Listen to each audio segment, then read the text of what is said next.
Next slide.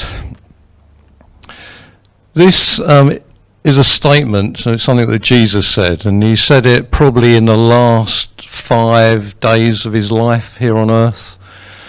So his death is imminent. He knows it's about to happen, and so he sort of speaks about his death. He speaks about the disciples, and there's sort of a lot of information passed on from him to the disciples. And he prays at the end of John for those who believe in him, those who will believe in him. And so there's a lot of Jesus speaking at the end of John. And this is part of something he says. So in John 12:23-24, Jesus says this: Jesus replied, "The hour has come for the Son of Man to be glorified. Very truly, I tell you, unless a kernel of wheat falls to the ground and dies, it remains only a single seed. But if it dies, it produces many seeds." Now, I think one Easter, several years ago, I spoke on this verse. But the Lord has just sort of brought it back to me. And just something that I've seen in the book of Acts just sort of backs up what is being said here. It's an intriguing statement, and Jesus here uses symbolism that he uses quite often. It's the symbol of seed, and you'll find this symbolism occurring quite a bit in the New Testament. And the concept of seed is always seen as reference to sort of the natural world, to creation, and how it actually operates. And Jesus here is referencing a seed of wheat, a kernel of wheat. And he says unless it falls into the ground and dies, it can't bear much fruit. And this is a principle that we know from the world. If you take a seed, if you take an apple seed, one apple seed, and you put it in the ground, if you water it, tend it, do whatever you do to it, at some point in time it will sprout, it will grow, and it will produce, over time, a massive tree that produces many, many apples. And within those many apples will be many, many, many more seeds. Those seeds will then go into the ground. They will produce more trees, more apples, more seeds. So you've got this process of one seed dying, then becomes many seeds and much fruit. And this is a principle you will find quite often in the New Testament. But there's a very interesting fact to know about a seed, is a seed will only produce of its kind. If you put an apple seed into the ground, you will get apples. If you put a wheat seed into the ground, you will get wheat. You don't put an apple seed in the ground and then eventually get bananas. We laugh because it's stupid, and we know that's not the way it works. So we don't ever put an apple seed in the ground and think, oh, one day I'm going to get bananas. No. If you want bananas, you have a banana seed. You want wheat, you have a wheat seed. If you want human beings, you have human seed. It's as simple as that. That's the way it works. It's worked since the creation of the world, and that's the way it will continue to work. But Jesus here is using this symbolism of a seed.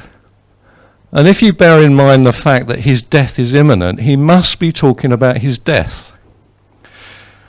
So he's talking about a seed. His death is imminent. He's talking about the fact that a seed has to go into the ground and die to produce more fruit of the same kind. Therefore, Jesus, referencing his death, in effect is saying, me, the seed, when I die, I will reproduce myself.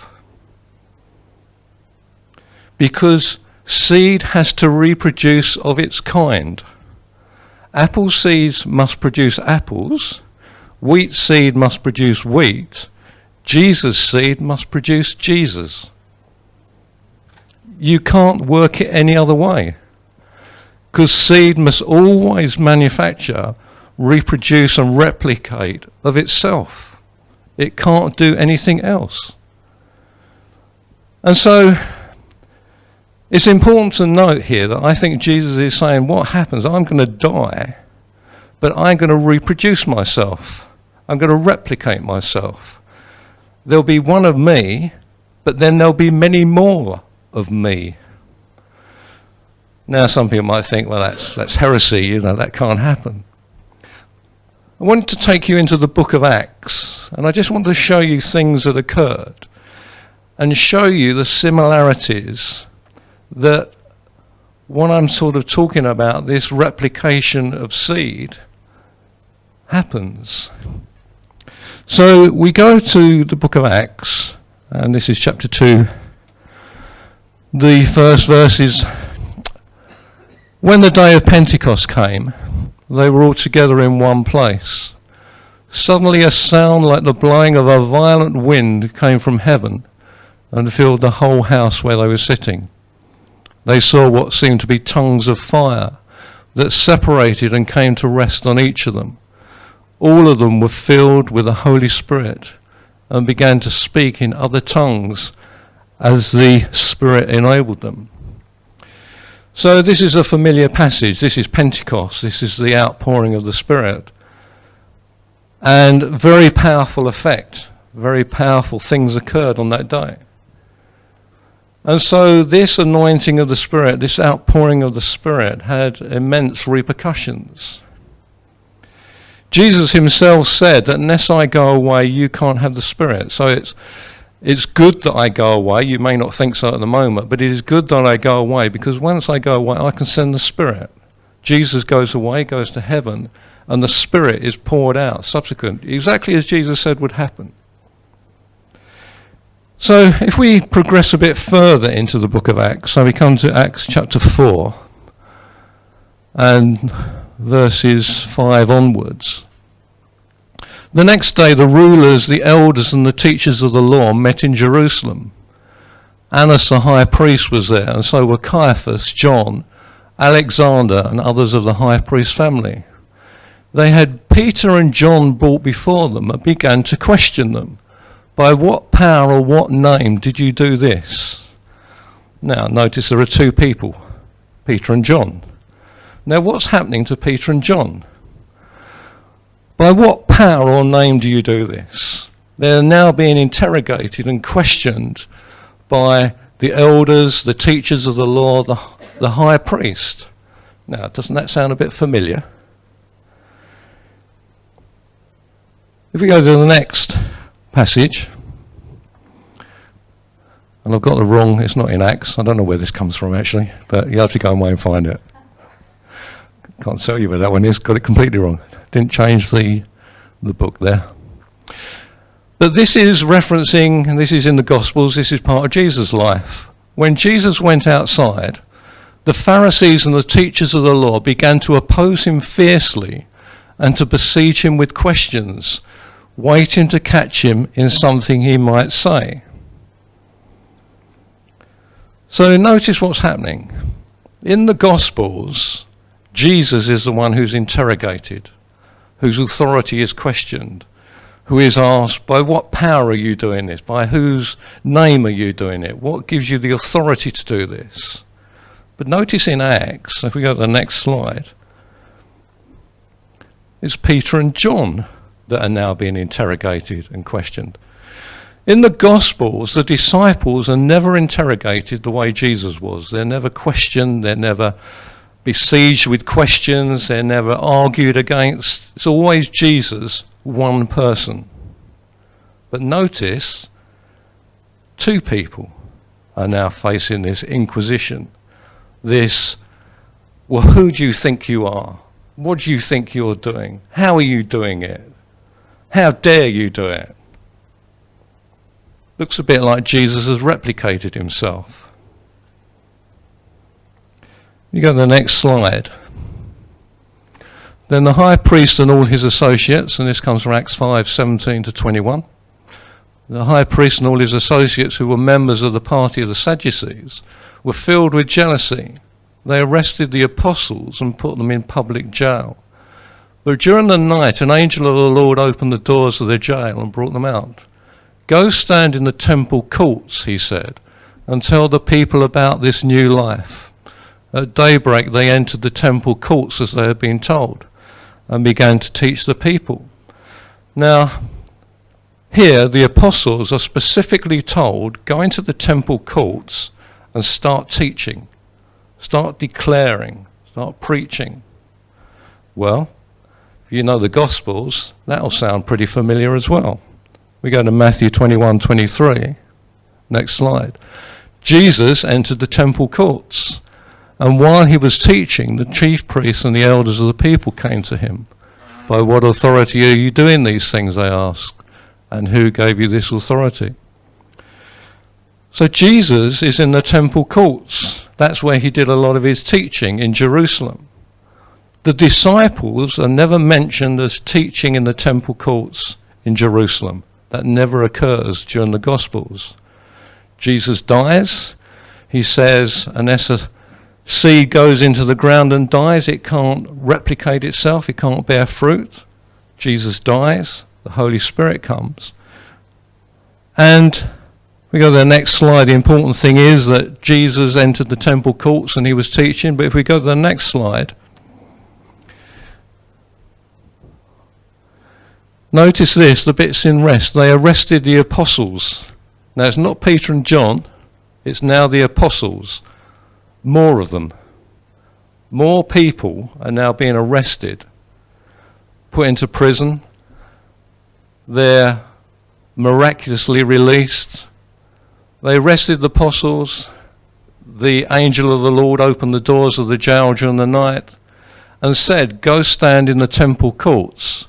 Tell the people about this new life." And at daybreak they entered the temple courts as they had been told and began to teach those people. So we go from Jesus in the temple courts, one person being accused. Peter and John, two people being accused. We now go to the apostles, a bigger group of people. Can you see what's happening? Replication is occurring. Jesus is reproducing himself and what he did in many people. The teaching in the temple courts, the being questioned by the authorities. You see, this is where the title comes from. All the authorities had one person to deal with during the Gospels, Jesus. They could focus their attention. Now what's happening? Good grief. There's more of these people declaring this new teaching, doing what they're doing. How on earth do we control this? It's all right when you've got one person, you can focus your attention. Two people, okay, you're a bit divided, but you can probably do it. Well, there were at least 12 apostles. Well, okay, how do we handle 12 in the temple courts? Can you imagine it in the temple courts? You know, the temple was quite a big place in Jerusalem. But can you imagine all these individual apostles standing in different places? How do you handle that? You see, what's happened is a replication process has occurred. What Jesus did is now being done by many. We continue, so we go to Acts chapter 6. In those days when the number of disciples was increasing, the Hellenistic Jews among them complained against the Hebraic Jews because their widows were being overlooked in the daily distribution of food. So the 12 gathered all the disciples together and said, "It would not be right for us to neglect the ministry of the word of God in order to wait on tables." So problems arising in the church. There's a dispute occurring. People are being overlooked in the distribution. You know, that's what happens in churches. You know, things occur, circumstances change, situations arise that need to be dealt with. Well, the apostles didn't feel it was right that they should get sidetracked from teaching and doing what they did. So they think, all right, okay, we'll have to handle this problem. So if we go to the next slide. So what the apostle says, brothers and sisters, choose 7 men from among you who are known to be full of the Spirit and wisdom. We will turn this responsibility over to them, and we'll give our attention to prayer and the ministry of the word. So the apostles are going to sort of deal with the ministry, handling the word. They're going to dedicate themselves to that, but they want 7 people to do, in a sense, what are administrative tasks. Come to the next slide. This proposal pleased the whole group. Then they chose Stephen, a man full of faith and the Holy Spirit, also Philip, Prochorus, Nicanor, Timon, Parmenas, and Nicholas from Antioch, a convert to Judaism. They presented these men to the apostles, who prayed and laid their hands on them. So far so good. So in that group you've got this guy Stephen. Well, let's see what happens to Stephen. We go to the next slide, Acts 6, 8-10. Now Stephen, a man full of God's grace and power, performed great wonders and signs among the people. Opposition arose, however, from the members of the synagogue of the freedmen, as it was called, Jews of Cyrene and Alexandria, as well as the provinces of Cilicia and Asia, who began to argue with Stephen. It's all a bit familiar, isn't it, really? But they could not stand up against the wisdom the Spirit gave him as he spoke. You know, that is so familiar of what happened to Jesus. Jesus spoke with an authority which people had, like, how on earth is this guy doing it? Where's he getting this wisdom from? How's he able to answer these questions? Well, Stephen's now doing it. So we've gone from 1, Peter and John, all the apostles. Well, that's not enough. Let's add Stephen in the mix as well, another one. This will really prove that a problem to the authorities trying to handle. But they try to handle it. And if we continue in Acts chapter 6, if we go to the next slide. So then they secretly persuaded some men to say, we have heard Stephen speak blasphemous words against Moses and against God. So they stirred up the people and the elders and the teachers of the law. They seized Stephen and brought him before the Sanhedrin. They produced false witnesses who testified, this fellow never stopped speaking against this holy place and against the law.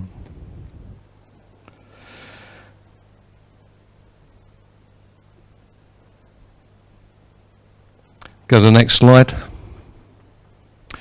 For we have heard him say that this Jesus of Nazareth will destroy this place and change the customs Moses handed down to us. All who were sitting in the Sanhedrin looked intently at Stephen, and they saw that his face was like the face of an angel. I did wonder what the face of an angel looked like, but probably a bit neither here nor there. But if we go to the next slide, now what's happening? The bits in red. We have heard Stephen speak blasphemous words. And well, again, this is all a bit familiar, isn't it? They produced false witnesses.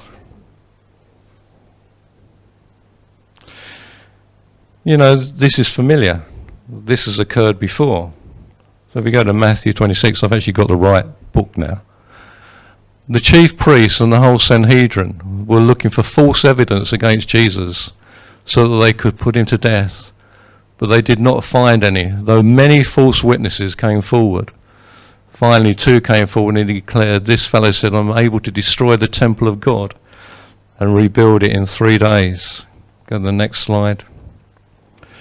Then the high priest stood up and said to Jesus, are you not going to answer? What is this testimony that these men are bringing against you? But Jesus remained silent. The high priest said to him, I charge you under oath by the living God. Tell us if you are the Messiah, the Son of God. Next slide. You have said so, replied Jesus. But I say to all of you, from now on you will see the Son of Man sitting at the right hand of the Mighty One and coming on the clouds of heaven.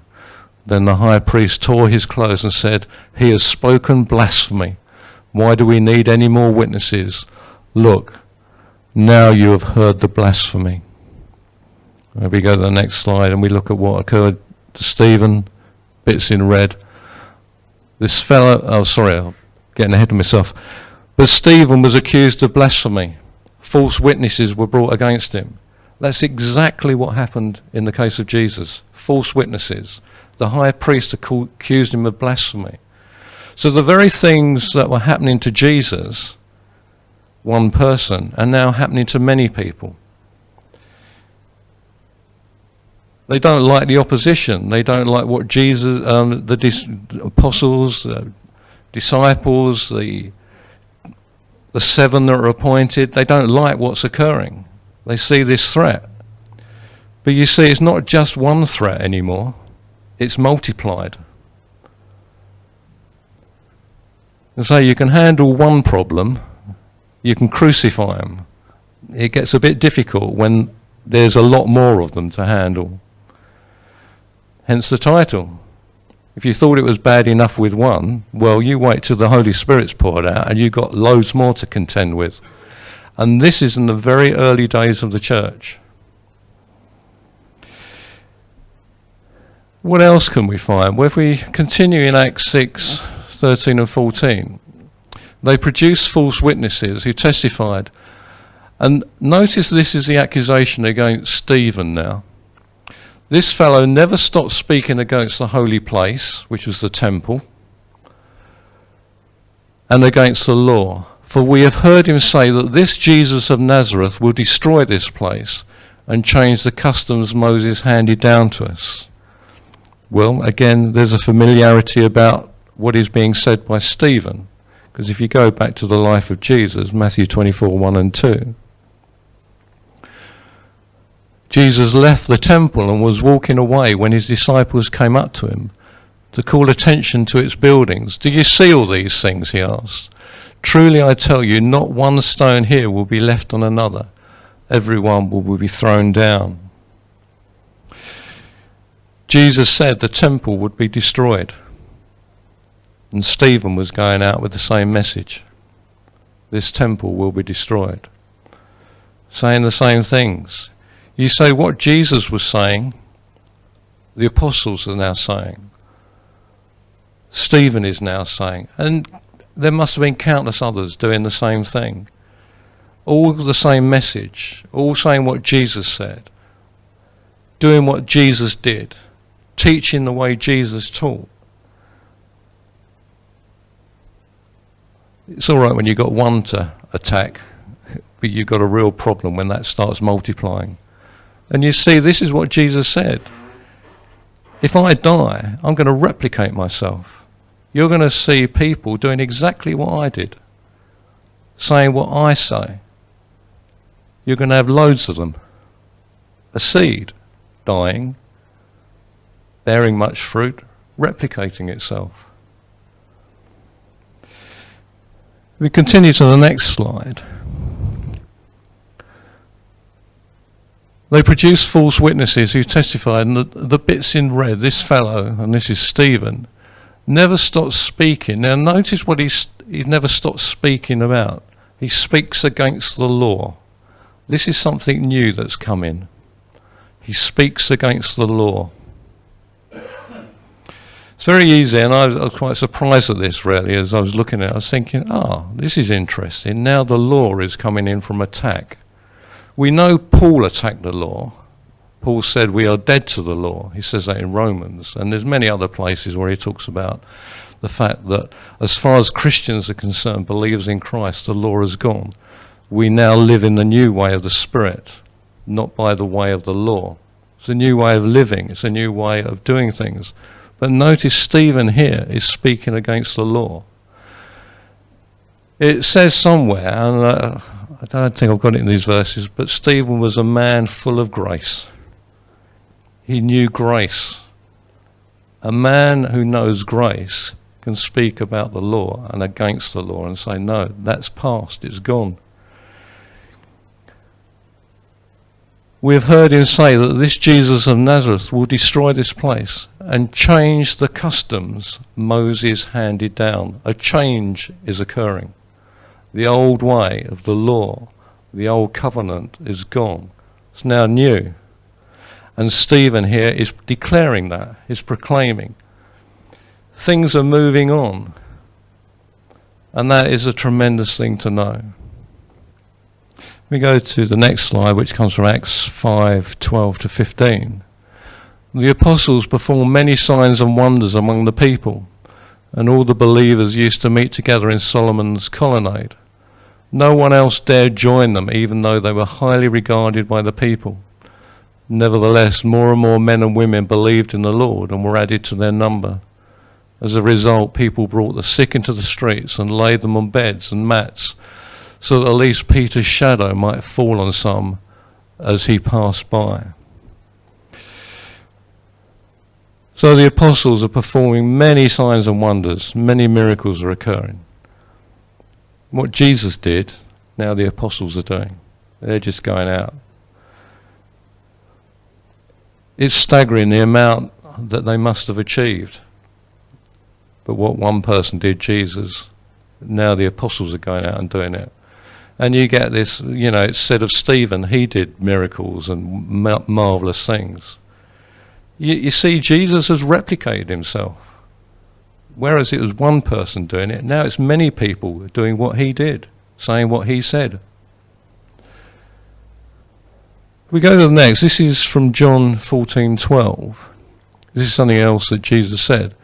Very truly I tell you, whoever believes in me will do the works I have been doing, and they will do even greater things than these, because I am going to the Father. It's always been an interesting verse that Jesus said, not only will you do what I do, but you will do greater things. It's always been a bit of a mystery, that one. However, there are a couple of things that occur in Acts that actually show this verse of Jesus to be true. So we go to the next slide, which is from Acts 5, and I've just highlighted the bits in red. People brought the sick into the street, laid them on beds and mats, so that at least Peter's shadow might fall on some of them. This is new. Peter's shadow falling on people is making them well. Now, did Jesus' shadow ever accomplish that? It's never recorded that that happened. And yet, look here, Peter's shadow is having an effect. On a nice sunny day today, you walk down the road, think of your shadow, and people coming into that shadow being healed. Well, that's what happened to Peter. It's quite an amazing thing. But it never happened in the life of Jesus. That's never recorded. And yet here it's recorded. Something going beyond what Jesus did. And that's not the only incident like that. If we go to Acts 19, and this is in the life of Paul. Acts 19, 11 and 12, God did extraordinary miracles through Paul, so that even handkerchiefs and aprons that had touched him were taken to the sick, and their illnesses were cured and their evil spirits left them. Paul's handkerchief, aprons, clothes he'd touched were taken, laid on people, or however it was done, and they were healed. It's never recorded in the life of Jesus that occurred. And yet here, after the outpouring of the Spirit, it is occurring. I hate to think how much is not recorded of the early church. This is just a very small snippet of what happened. But you get the principle. You see what occurs. Jesus says, unless I die, I can't replicate myself. I can't make more of me that can have an impact on this world. And that's exactly what happened. I had a verse read out this morning. It said, John says that I doubt all the books in the world could contain all the things that Jesus did. Well, how many books would contain what the early church did? It's one thing for Jesus to do it. And that was wonderful, tremendous. But look what happened after he died. What he accomplished. What then went on to occur.